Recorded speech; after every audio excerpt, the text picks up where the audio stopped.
Jungkook একবার আর্মিদেরকে নিয়ে কিছু বলছিল, আমি জানি না তোমাদের মনে আছে কিনা।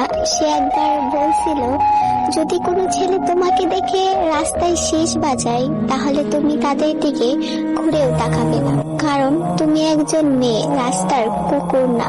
সে একদিন এটাও বলেছিল, আমাকে একজন আইডল হিসাবে ভালোবাসো, নাকি তোমার হাজবেন্ড হিসেবে, কারণ আমি জানি তোমার জীবনে এমন একজন আসবে যে তোমাকে অনেক বেশি ভালোবাসবে। আর একদিন তার লাইভে একজন আর্মি জিজ্ঞাসা করছিল, জাংকুক বাপ্পা আপনি কি কোনোদিন বিয়ে করবেন? তখন জাংকুক সেই কমেন্টের রিপ্লাই দিছিল যে না, আমি কখনো বিয়ে করব না, কারণ আমি আমার আর্মিদেরকে অনেক বেশি ভালোবাসি, অনেক বেশি। ARMYs are my everything, you no.